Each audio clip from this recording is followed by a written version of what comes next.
Hello. In the traditional motion picture story, the villains are usually defeated. The ending is a happy one. I can make no such promise for the picture you're about to watch. The story isn't over. You and the audience are part of the conflict. More human beings were slaughtered in the 20th century than in all previous centuries combined.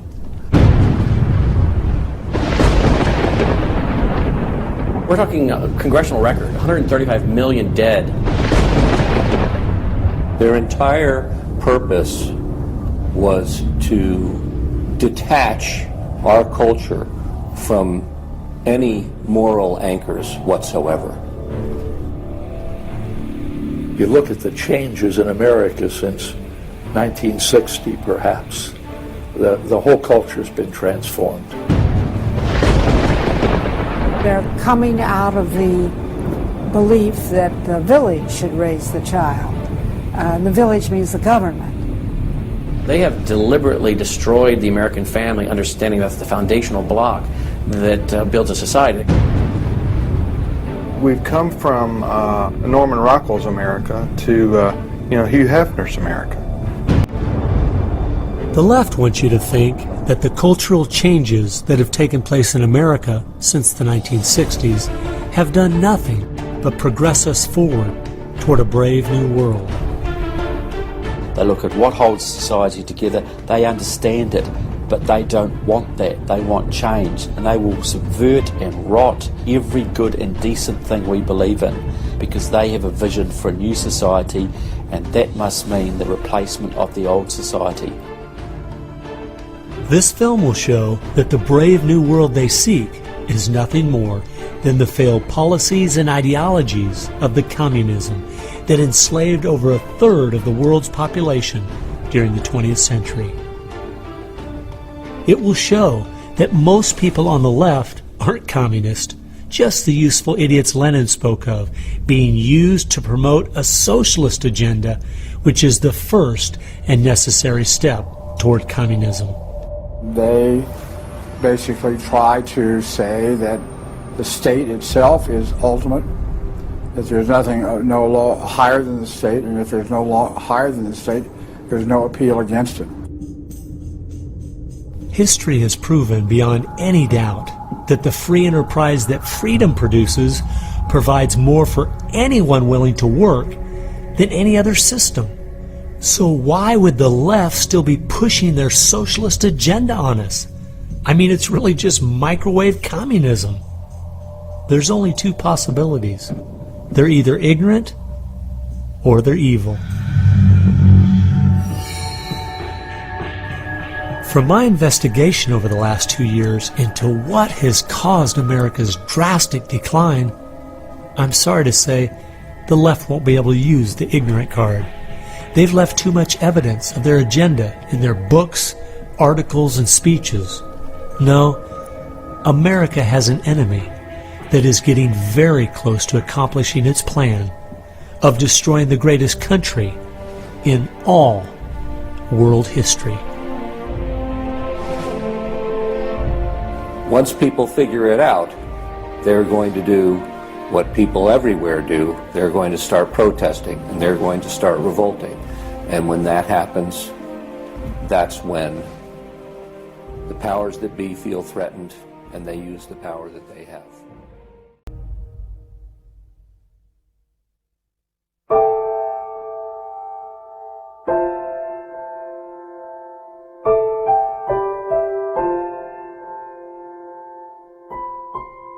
This story really begins for me back in the summer of 1992. I got a phone call from an older gentleman I knew who was a writer, and he asked me if I'd go attend a meeting for him at the University of California, Berkeley. He told me that the Communist Party USA had recently split over differences of how to best take America down. Some were wanting to still work toward a violent revolution, while others were wanting to focus their efforts on using public policy to subvert America from the inside. He was curious what they had to say. I mean, after all, the Berlin Wall had just come down, the Soviet Union had dissolved, and the whole world was saying communism is dead. So why were they meeting, and what were they up to? I was in graduate school at the time, and the whole idea of slipping in undercover into a communist meeting sounded pretty neat, so I decided to go. The first surprise I had was when I walked into the auditorium. I was expecting it to be filled with college radicals, but instead it was 50, 60, and 70-year-olds, grandparents, professionally dressed with briefcases, and I realized this might be a little more serious than I thought. As the weekend unfolded, I listened carefully as they outlined their plan and agenda, and how they were going to infiltrate the institutions of America to influence us in the direction they wanted us to go. To destroy our families, they wanted to promote cohabitation instead of marriage. They wanted to try to get children away into government programs at the earliest age possible. And they also said they'd like to get behind the feminist movement because they felt it had been very successful in making women discontent with marriage and motherhood. To destroy business, they wanted to get behind the environmental movement. And in 1992, the environmental movement was very modest, but they thought it was the only vehicle capable of creating enough regulation and red tape to discourage business growth. And finally, to destroy our culture of religion and morality, they said, if we can get Americans to accept homosexuality, they thought it would begin to extinguish our traditional moral values Americans held. I remember thinking at the time, this plan doesn't seem very realistic. It's not something I'll need to worry about in my lifetime. It was 15 years later, I was appointed by the governor to be a state representative in the legislature. I'd only lived in my district for 2 years, so I thought it'd be a good idea if I wrote a monthly letter to the editor. Each month I wrote on a different topic. In January 2008, as I was contemplating what to write my letter on, I thought back to the meeting in 1992, and I thought of the goals they'd outlined and where America was today, and I couldn't believe how successful they had been. Our families were totally disintegrating. The environmental movement had become the most powerful force for destroying our free markets, and hate crimes legislation was being considered in Washington, D.C. that made it a crime to even say anything against the homosexual movement. I realized people needed to know what was going on. After I wrote this letter, within days, people were protesting at the Capitol. It was a feature story on the evening news. Controversial comments have state legislators buzzing tonight. After a freshman lawmaker alleges the communist agenda has infiltrated mainstream America. It's the big story, live at 6. And over 40 letters to the editor had been printed in response to what I'd said.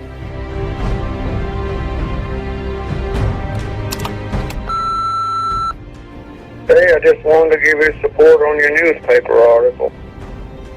Don't let them grind you down. Bye. I realized then I'd hit on something. One of the letters written in my defense stated that a book from 1958 had outlined a similar agenda. And this got my attention.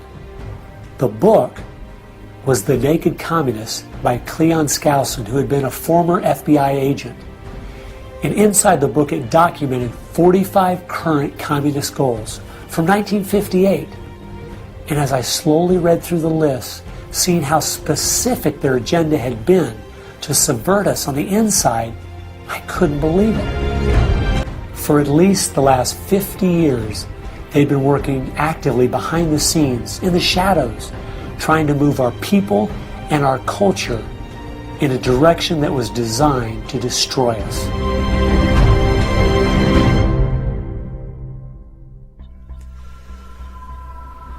Someone needed to find out the truth of what had happened to our country. Could all of these very specific goals have been accomplished by accident? Or was there something there, under the surface, intentionally rotting away America's culture? I decided to go and get the facts from some of my favorite writers and speakers around the country. These are a few of the questions I asked them.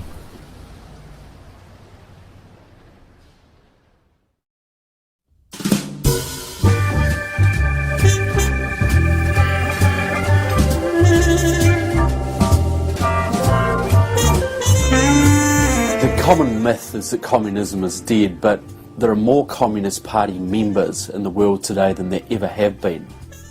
One of the things the communists are doing worldwide is not using that name.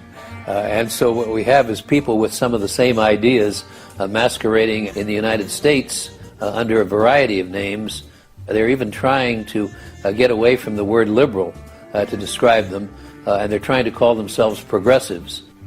If you go to the American Communist Party website, all of the programs and policies they support are progressive. So progressives are anything from a hardcore liberal to a communist to a socialist. They all call themselves progressives, and they all have broadly the same values and work together. J. Edgar Hoover is called the masters of deceit.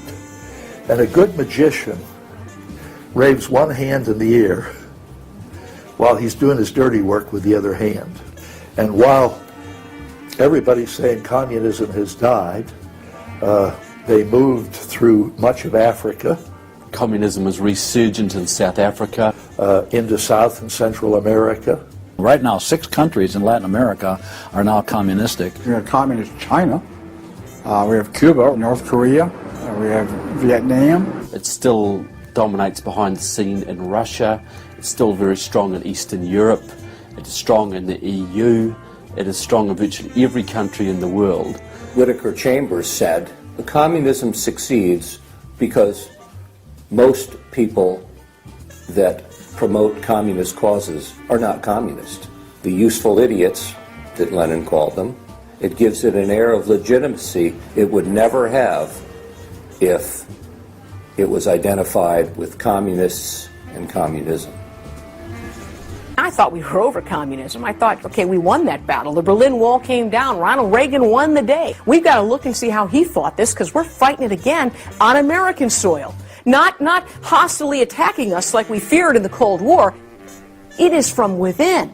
And it has no opposition. None. And that's the frightening thing.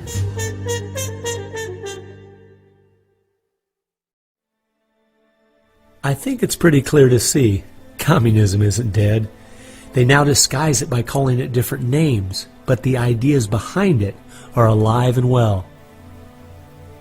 Almost 1.5 billion people still live in openly communistic countries.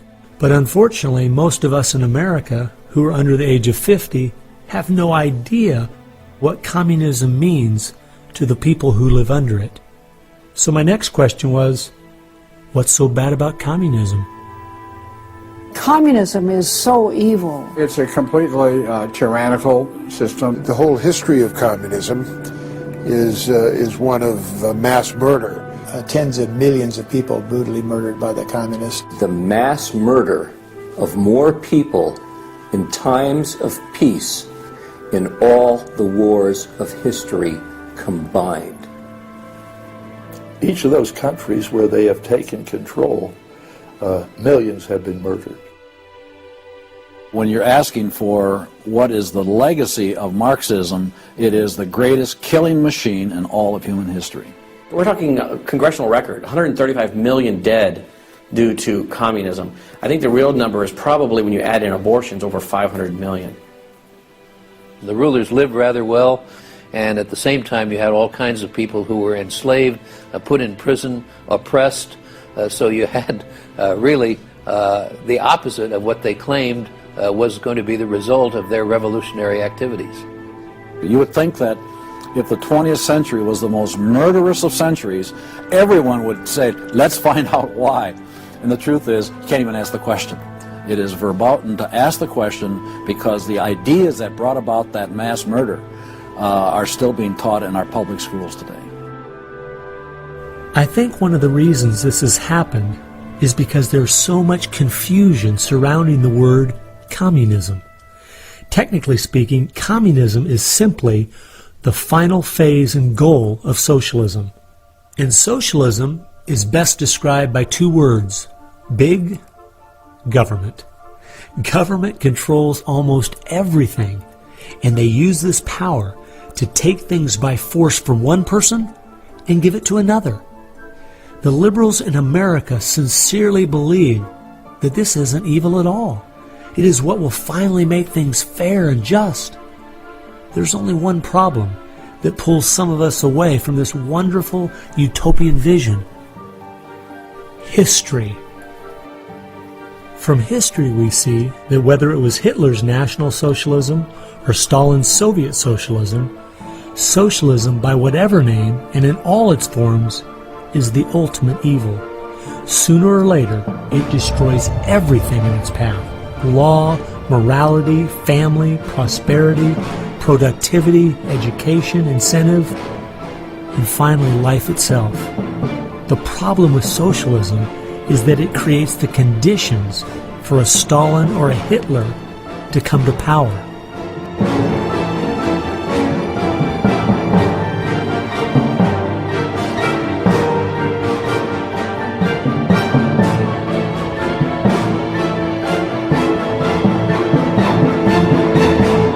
And that's why communism has such relevance today. It's the final destination on the road we're traveling. Fabian socialists decided that they were going to socialize the world incrementally. They call it socialism by evolution instead of Marxist socialism by revolution. It always worked in tandem with the communists. Some Fabians were also communists. There was a bit of interchange of membership. The Fabian socialists are slowly but surely bringing about the socialization of the world. Europe is pretty well done. They are now working in Latin America. Latin America is not just socialistic in many countries. They're all already Marxist. You have hardcore Marxists in Venezuela, in Nicaragua. El Salvador just went communistic, and of course Fidel is sitting right there laughing at this whole thing. And we haven't even figured this thing out yet. We don't even know there's a red plague coming up to meet us. We think that we're just going to watch the cartoons on Saturday morning and everything will be fine. They had a lot to do with bad stuff happening. There are two things I found that gave me a good idea where the Fabians were really coming from. First of all, their symbol was a wolf in sheep's clothing. And secondly, George Bernard Shaw, who was a leader in the Fabians for almost 50 years, said, quote, "I am a communist, but not a member of the Communist Party. Stalin is a first-rate Fabian. I am one of the founders of Fabianism, and as such, very friendly to Russia," unquote. Fabians eventually begat the Students for a Democratic Society, which begat the Weather Underground, which begat basically the social changes that have happened in America in the last 40 years. Many of the SDS members from the 1960s still have an incredible influence on the direction our country is heading. One is the Reverend Jim Wallace, who was president of SDS when he was a student at Michigan State University. And yet today, he is the spiritual advisor to the President of the United States. They've been friends for many years. They go back to Chicago and the Chicago politics crowd. And during the Vietnam War, he was rooting for the Viet Cong to beat the United States Army. And when they did, he just couldn't believe it. He said it was one of the happiest days in his life. And another leader in the Students for a Democratic Society and founder of the Weather Underground is William Ayers, who has been a longtime friend and neighbor of President Obama. It came out in 2009 that Obama's book, Dreams from My Father, was even written by Ayers. So the influence from the Fabian Socialist Society goes right into the White House.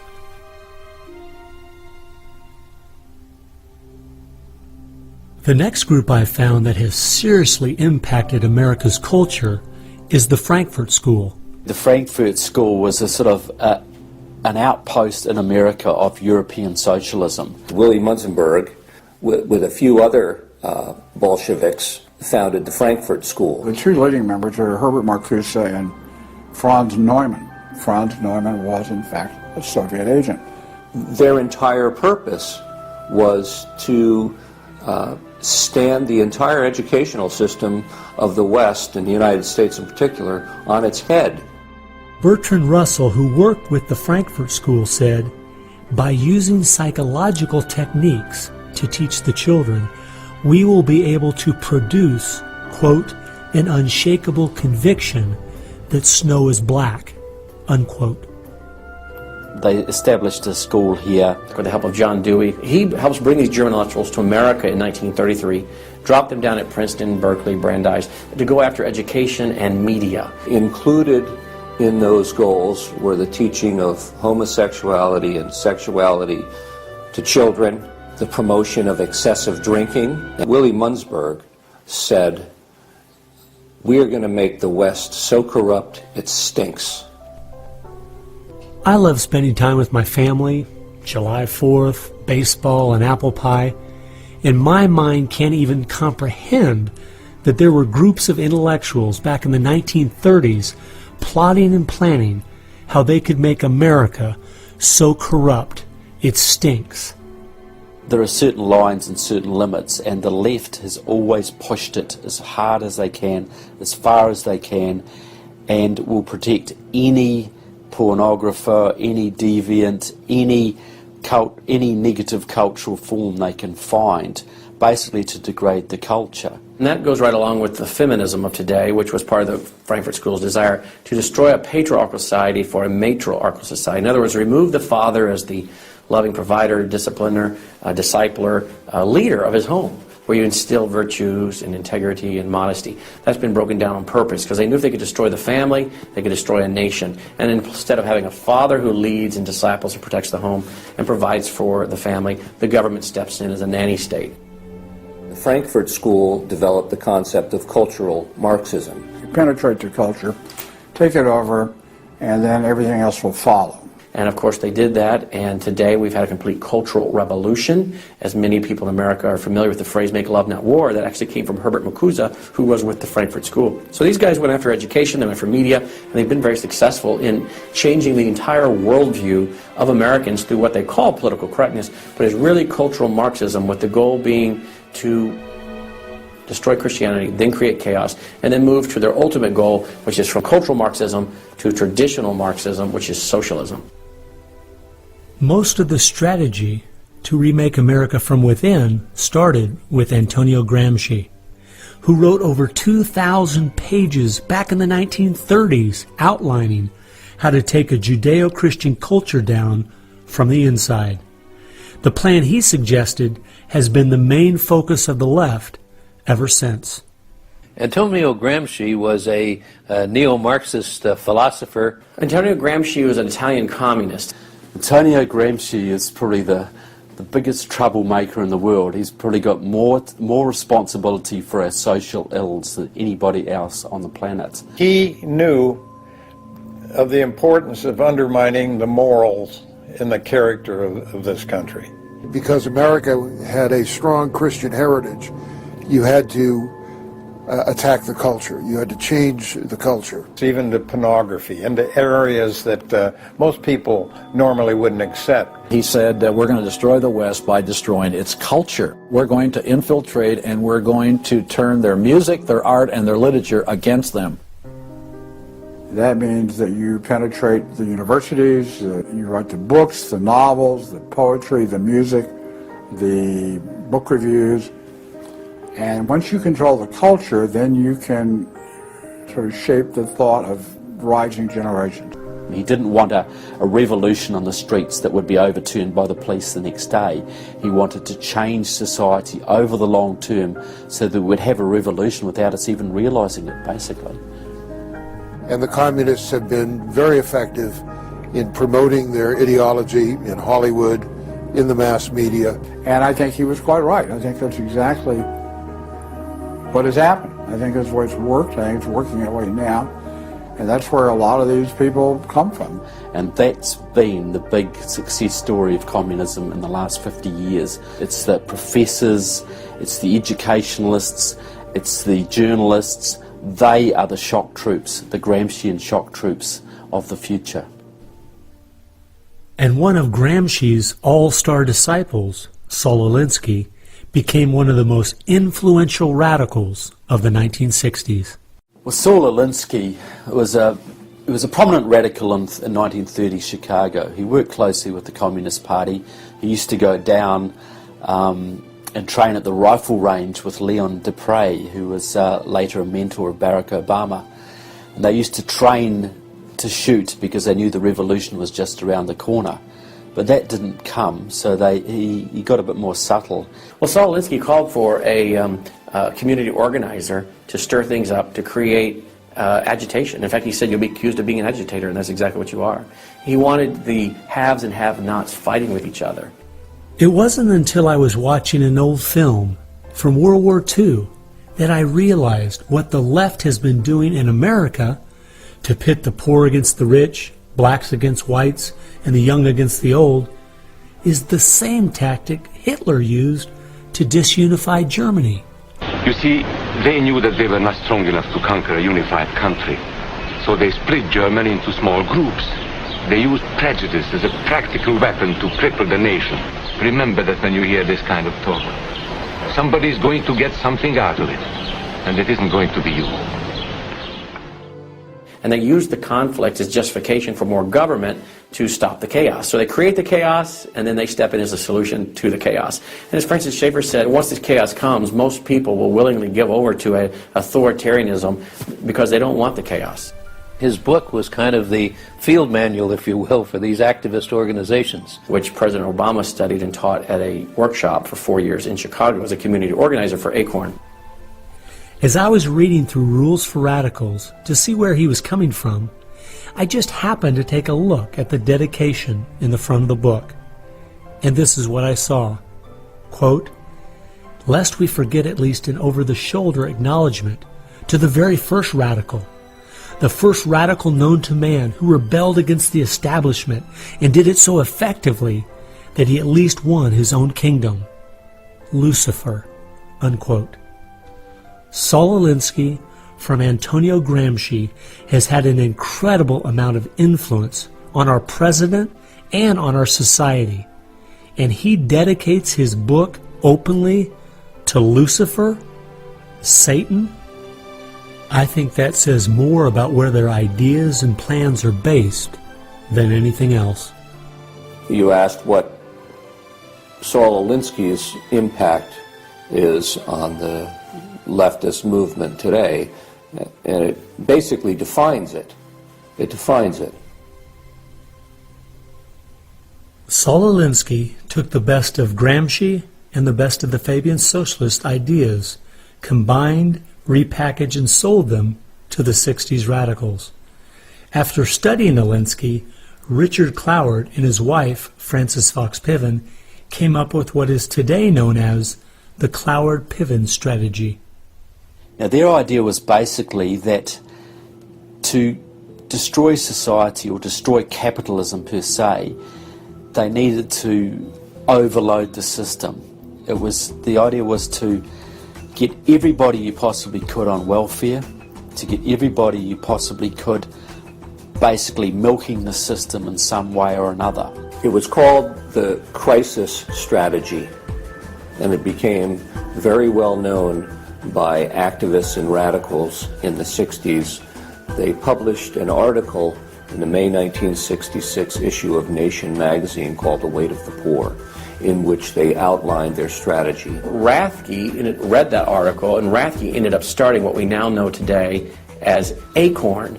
And of course, Cloward and Piven had been studying Saul Alinsky. So Antonio Gramsci gives us Saul Alinsky. Saul Alinsky gives us the Cloward-Piven strategy, this husband and wife that said, hey, let's collapse the American economy by implementing so many entitlements, so much of a welfare state at collapse. Rathke studied the Cloward-Piven strategy. He starts ACORN. And of course, ACORN gave us Obama. And to show what a small world it is, Wade Rathke, who started ACORN, was the draft resistance organizer for SDS, the group the Fabians started. They've used that strategy ever since to expand voting rolls, to expand welfare rolls wherever they can, basically just to overload the system, to increase the tax burden on the middle class, and basically bring capitalism one step closer to destruction. I guess we shouldn't be surprised that we still have open borders, that so many people are dependent on the government, and that the left keeps pushing these programs when all they've done is tear apart the black families in America and create generational cycles of poverty. The last group that has worked alongside the Fabians and the Frankfurt School using Gramsci's approach is the Communist Party USA.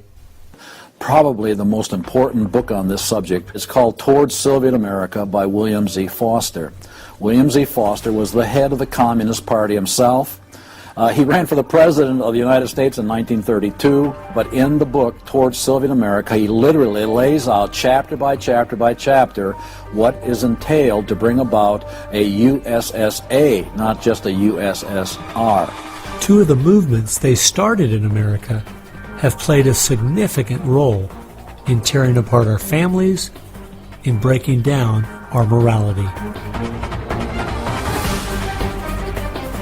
Betty Friedan is credited with really starting the feminist movement in this country. The purpose really was to attack full-time homemakers, to get them out of the home, to make them think they live dreary lives, to make women feel they are victims. It's the science of victimology. And that is so unfortunate, because the American woman is the most fortunate class of people who ever lived on the face of the earth. And to try to tell them that they are victims of an oppressive, unjust patriarchy is just a grievous lie. But unfortunately, they are teaching young women that and have been doing it for many years. While Betty Friedan was pushing her book, Feminine Mystique, she implied that she was coming from the point of being a frustrated housewife herself and just wanted to be a help to other women. But later in the 1990s it came out she was in fact a radical propagandist for the Communist Party and a staunch supporter of Stalin.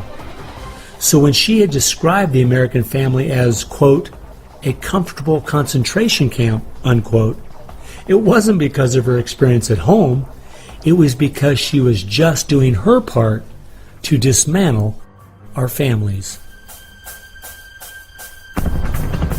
I'm a student of communism, and the communists set up various groups and various societies. Their society that they set up to promote homosexuality in this country was called the Mattachine Society.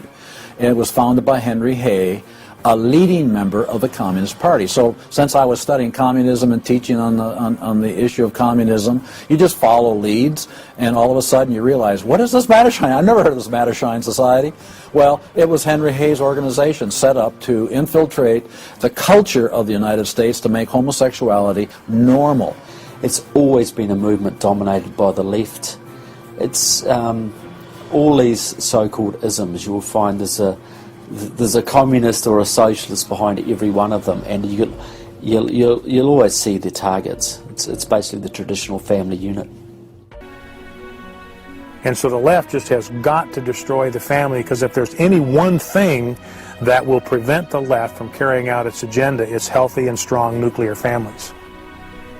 And so from the Fabian Socialist Society to the Frankfurt School to Antonio Gramsci and the Communist Party USA, from these four you will find connections to almost every left-leaning person and organization in America.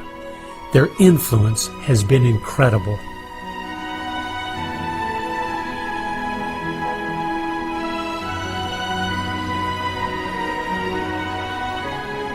It was in the 1960s all the groups on the left seemed to realize Antonio Gramsci was right.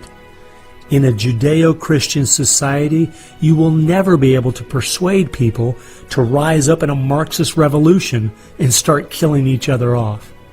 The only way to take the culture down is through penetrating the institutions of influence to change the people from within.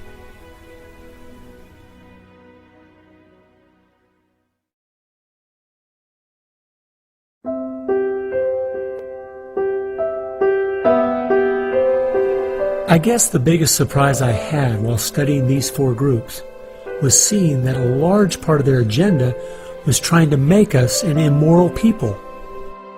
The communists knew in the 1930s and since that time, and the leftists know today, that if you can break down the cultural traditions, the basic rules of morality, then it's much easier to move people in different directions that are counter to the good of society.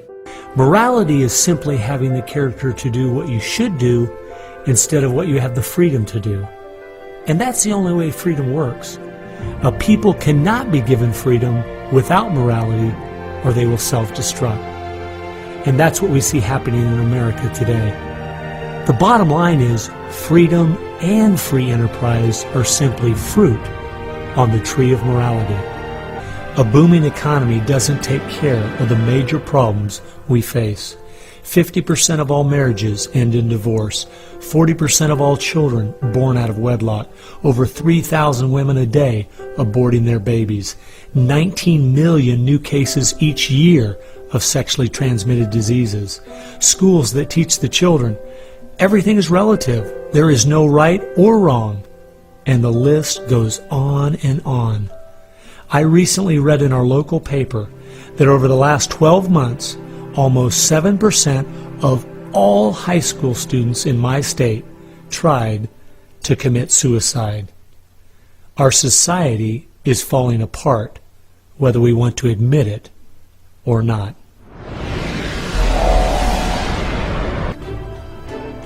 Dictators of the left, Hitler, Stalin, Mao, Castro, and all the others, always have come to power by acting like they're going to change things to make it better for the people. Yet history has shown us the devastating results that have happened every single time. There is no example in history of big government that didn't abuse its power over the people. Like the Declaration says, we hold these truths to be self-evident, all men are created equal. Aristotle didn't believe that. He said, no, some people are born to be slaves, and some other people are born to rule over them. So, therefore, that's where we get these ideas, and from pagan antiquity or neo-paganism or all the modernisms, you get the opposite. It's obvious if you're trying to subvert a country, you want to control the news. You want to control public opinion. And a lot of people realize, well, there's a biased media, and most people know that. Even the Washington Post admitted it. Yeah, we were biased for Obama, so what? And when you enter into the equation, so what? That means the biases, the opinions of the reporters enter into what is news. They decide whether you have a right to know. And it's no longer a bias. They turn from just political bias to activism. They go to the places that influence, or I should say, where they can have leverage. Generations of journalists have been trained to interpret events, interpret the news, not report the facts, interpret the news. They do not deal in facts because facts aren't effective for them. They have very few facts on their side. They've gone into and penetrated these major areas to where they can influence it in the direction they want to go. We've seen a massive shift away from old-fashioned objective news reporting to what he called interpretive reporting, what others call advocacy journalism.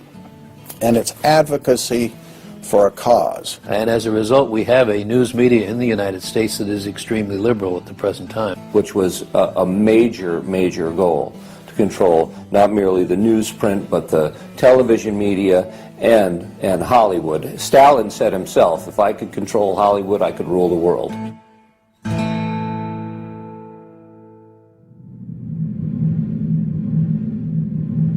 Children are always the first targets of anybody trying to bring down a system.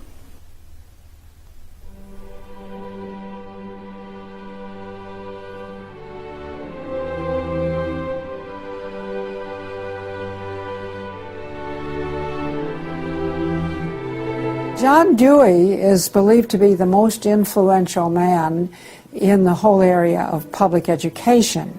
He went to Russia in 1928 to help study the Karl Marx way of education and bring it back to America. He was part of the Socialist Society in America, helped found that. What he believed in was that education should socialize the child to make him a willing tool of the state. It might be surprising to some that the man who is still idolized as the father of public education in America is the very man who did everything in his power to dumb down our children so that they would willingly accept his vision of a socialist America. It started with Dewey in the early 1900s.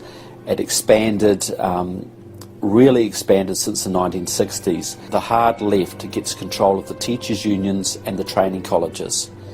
If you've got those two institutions, you can pretty much dictate all educational policy. The people who were demonstrating against our country and against our government in the 1960s have now become tenured professors in the universities. So they're the ones who are writing the textbooks, teaching the teachers, running the teachers' colleges. And it's self-perpetuating, because once you have the universities, then you train more cadres and more and more and more. And they discovered that they could do more to remake our country by going into the schools than they could by throwing bombs.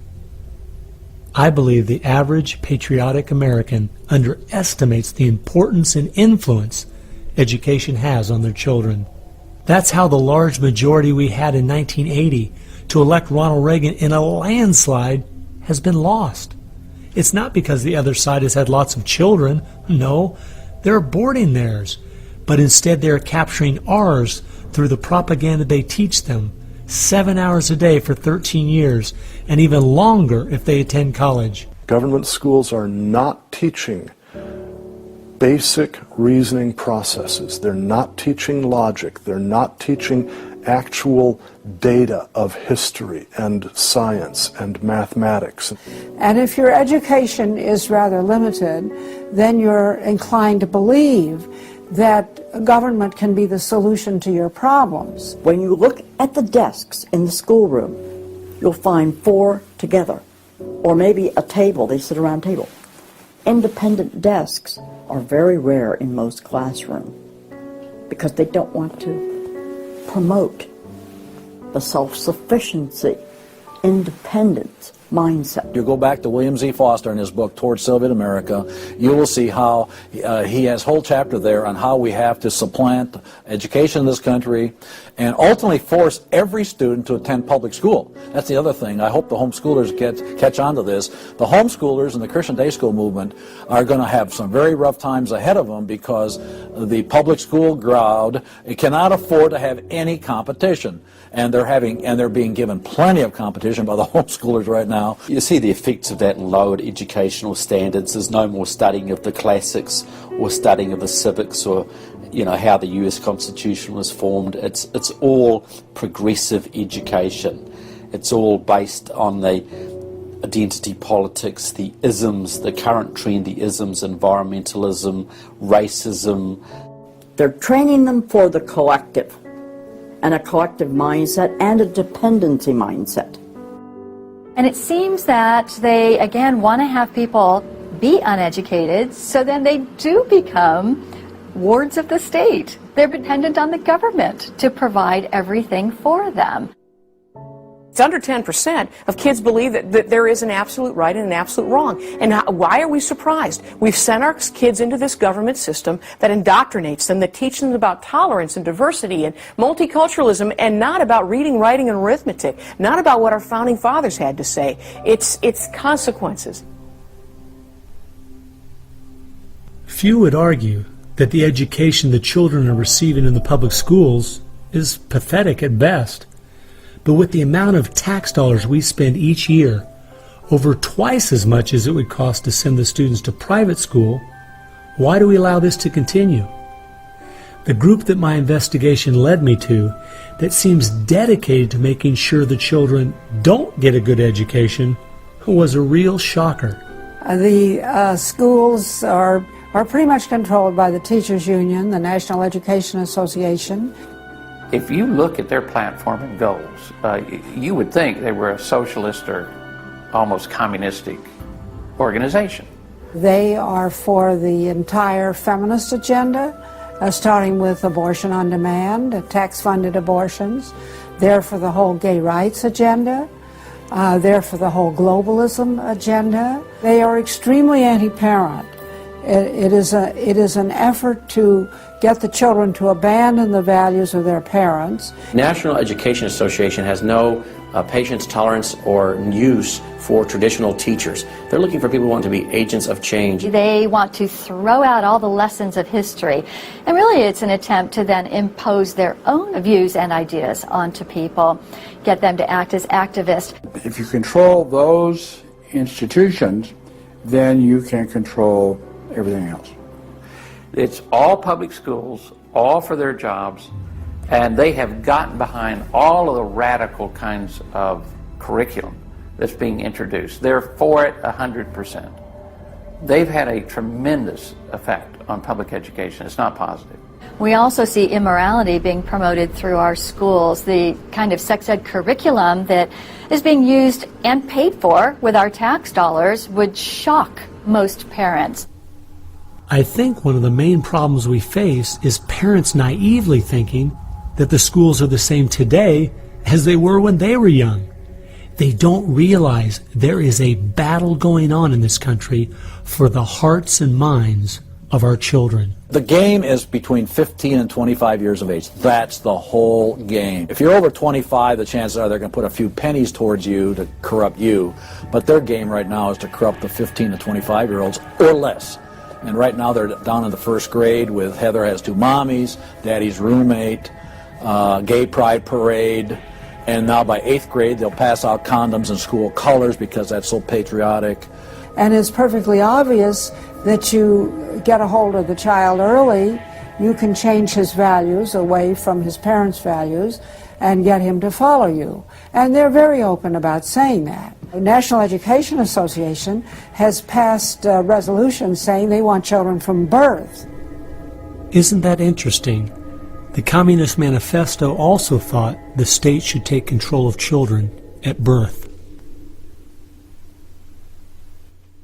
The left has always been good at disguising their real agenda by coming up with phrases made from words we are very familiar with, but then giving them new definitions. Social justice is the current phrase of choice and is being used to teach children the failed Marxist ideas of yesteryear are what they should strive for today. We see social justice curriculum today, which is the buzzword for communism, socialism, Marxism, which Bill Ayers is teaching. It's in many of our colleges, and the social justice curriculum is being taught in high schools all over the nation. Justice is good. If you then start calling something blank justice, then you're modifying it. And what it really means is, I think, taking from one group of people and giving to another group. So I would call it socialisms. And it's used to break down the differences between the way things are done and the way it should be done. So when they're teaching social justice in the schools, they're not talking about free enterprise and capitalism and individual self-responsibility, all the things that made America great. They're talking about the things that made Europe and the Soviet Union and China so bad.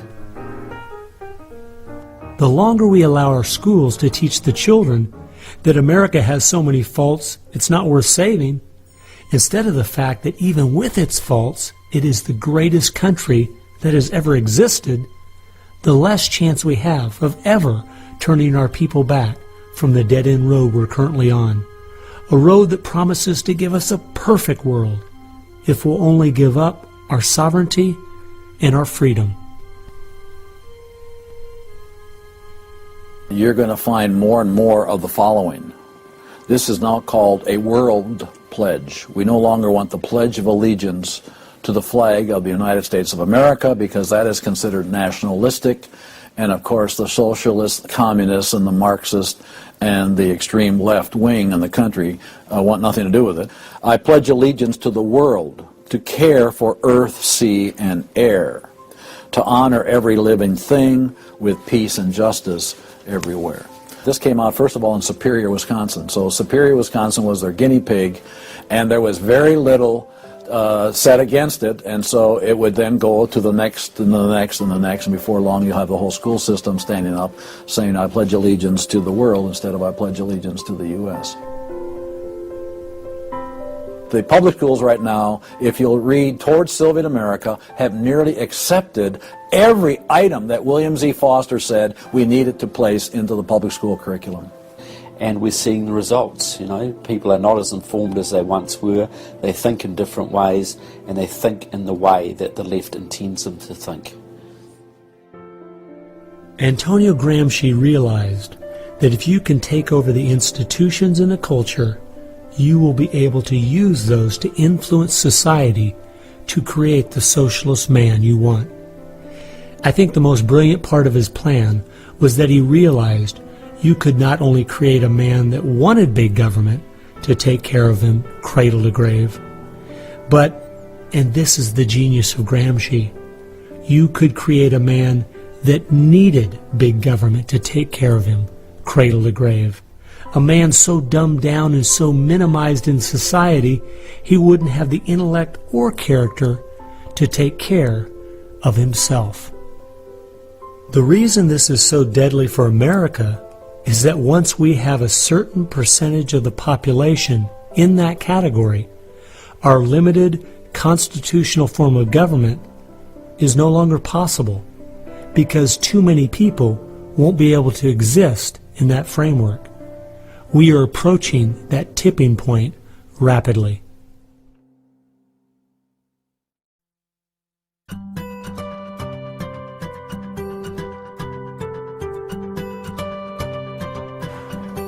If you can persuade people that government should be in control of the distribution and use of energy, you can persuade them, or rather, you have persuaded them of the necessary and sufficient condition for government control of the most intimate aspects of our lives. One of the main thrusts of socialism these days is obviously through the environmental movement. You know, one hates to pick on Al Gore too quickly and easily, but I read the whole of his book, Earth in the Balance, Ecology and the Human Spirit, back in 1992 when it was first published.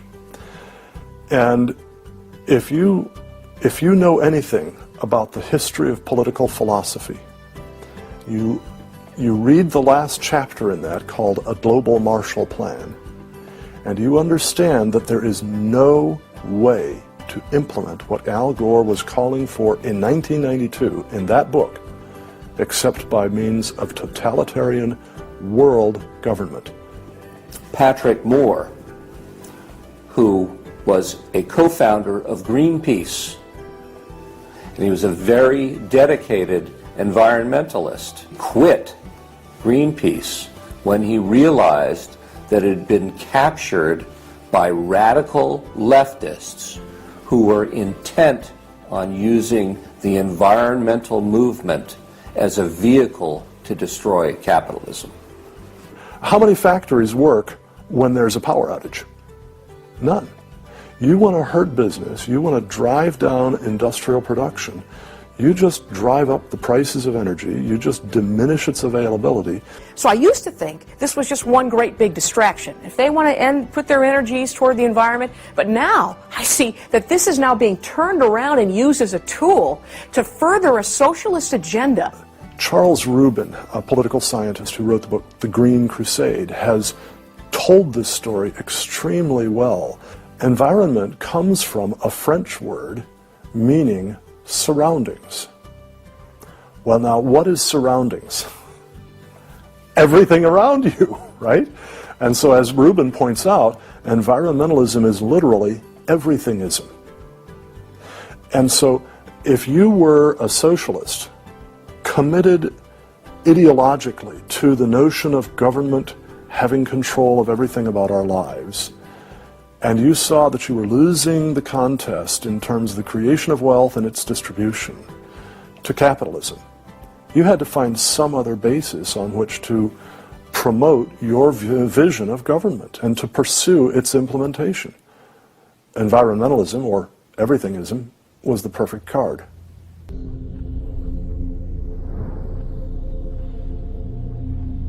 He was born of left-wing parents. He was mentored as a young man by a Communist Party member called Frank Marshall Davis. Now, Davis joined the Communist Party in Chicago, and he was very well connected there. So young Obama eventually wound up in Chicago, and he started working with the very same people that had been working with his friend Frank Marshall Davis. All of his associations have been with people that are way left of center, hardcore left. And he's doing nothing more than what is predictable based upon that background. The nicest word for his agenda is the socialist agenda, and we could go on down the line of the other descriptors of the types of an economy and a society that he's building. He's all the things that Gramsci wanted to use for social change. Yeah, he's the epitome of the movement.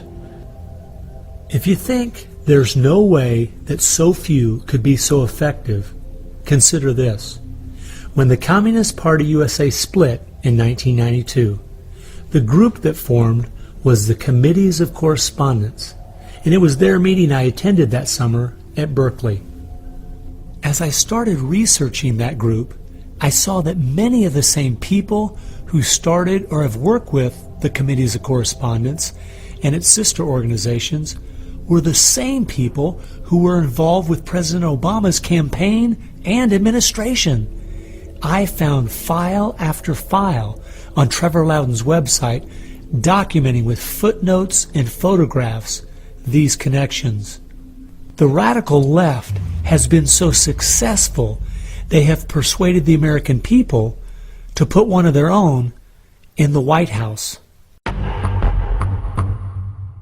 Socialism and Marxism go together like Mary and Mary's little lamb. The general populace knows very little about what the socialists are up to. If you're going to find socialism, you're going to find the hardcore communists right behind it. One of the main avenues has been through what they call the Congressional Progressive Caucus. 20% of the US Congress are members of this organization. They have chairmanships of most of the major House committees and are easily the single most powerful bloc in the US Congress. And virtually all of them are tied to either Democratic Socialists of America, the Communist Party USA, or other radical organizations. We're literally at this very time watching what's transpiring and has been going on from the Fabian socialist point of view from 1883 to the present. So these guys don't give up. And they're going at a breakneck speed because they know they've got an opportunity now to change America in a way that can never be changed back. And they're going for broke. The Bolsheviks, they're just waiting in the woods and they're just smiling like you can't believe. You just read the Communist Party USA blog and they just can't believe their good fortune. Every time they turn around, they just can't believe this is happening. They're like me. The left has started multitudes of foundations and nonprofit organizations, many of which are using our tax dollars to grind America down.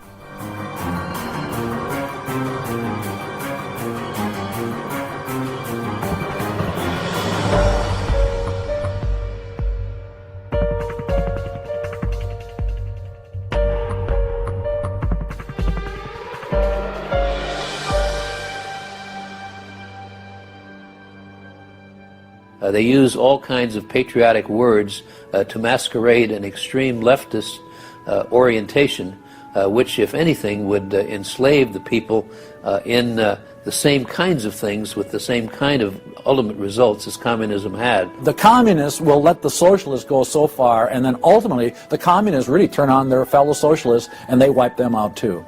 And their attitude, I think, is really probably pretty close. They figure, look, if these socialists betrayed their own country, the chances are, once we get in power, they'll betray us too. So they'll figure, let's just rub them out right now. And at a given point, you'll see in the history of communism that they've been very effective in rubbing out their fellow socialists who brought about their socialism before the Bolsheviks and the hardcore communists with a capital C took them over.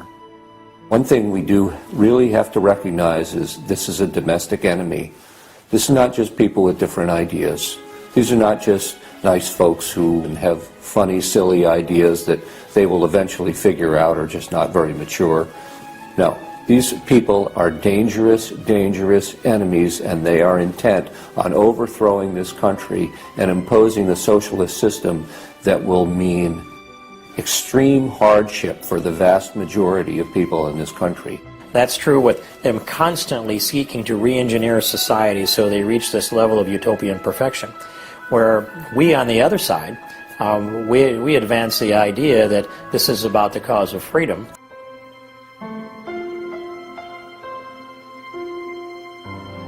No. No.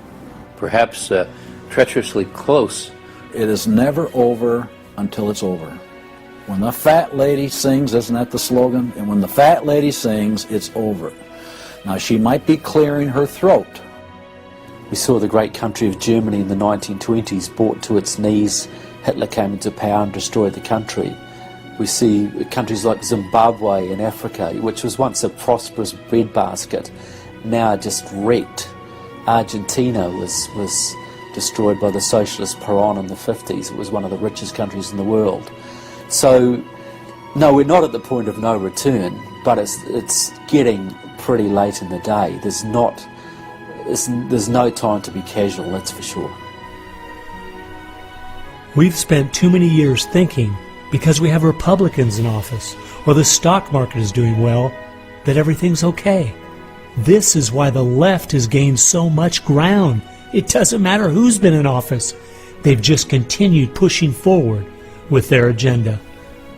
Well, I believe this is our last chance to push back.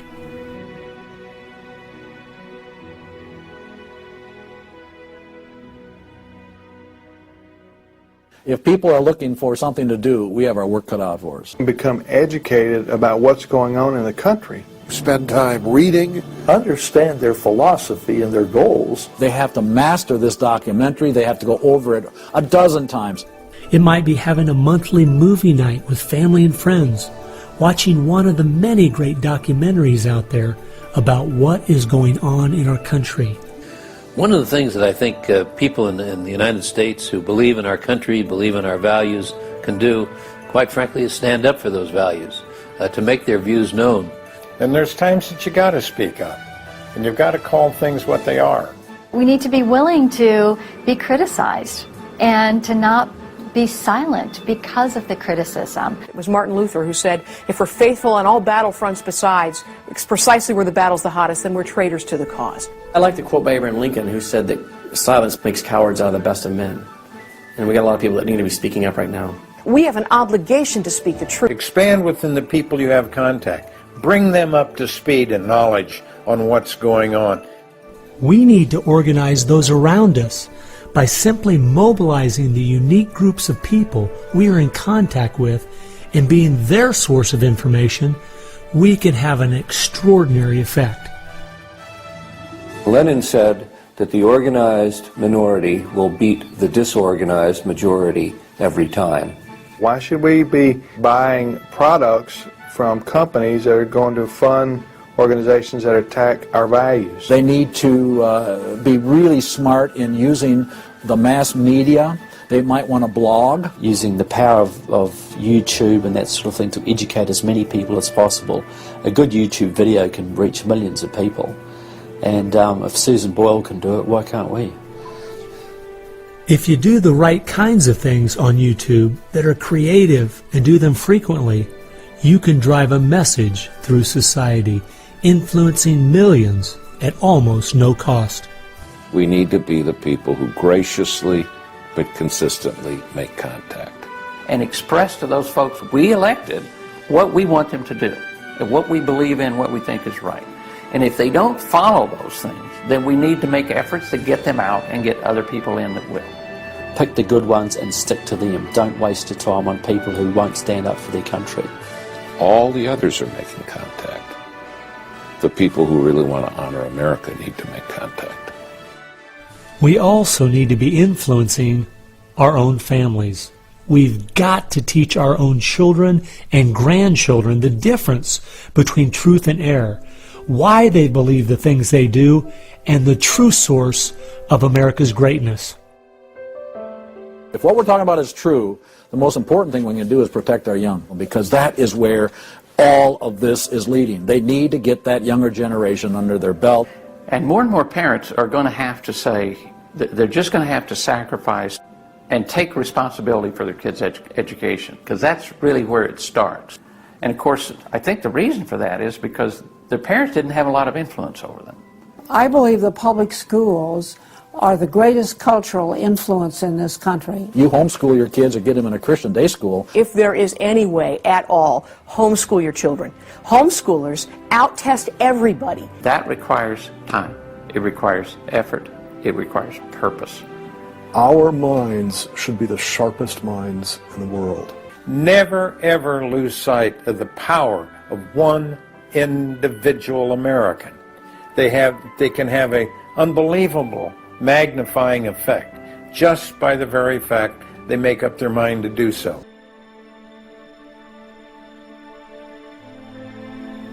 Time has only allowed me to present a fraction of what I found. The reason I called this film Agenda is because I wanted to make a clear distinction between what I was researching and all the conspiracy theories out there. The dictionary says a conspiracy is an evil plan formulated in secret by two or more persons. At every turn of my investigation, I found agendas by people and groups of the left outlining their plan in their own words. They've been doing most of this right out in the open. Some of you might be thinking, these Marxist ideas aren't the most serious threat we face. What about militant Islam, our open borders, the national debt, or even China? Well, I agree.